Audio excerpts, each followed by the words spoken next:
question is obviously in the basis of this verse. The questioner says, I understand what is the interpretation of this, that in Allah yastafi min al-malaikati rasulan wa min al-nas. Min al-nas portion is very clear, but what is the meaning of yastafi min al-malaika? Who comes to the prophets of Allah with message from Allah? It's not nas, it is malaika.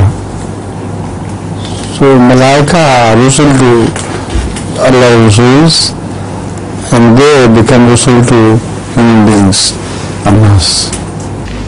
Hazrat Ibrahim, when he was raised to be an angel, so Hazrat Ibrahim became afraid because he didn't partake of any food offered to him. So he said, I am Allah Rasul to you, because angels do not eat, that is why I am not eating.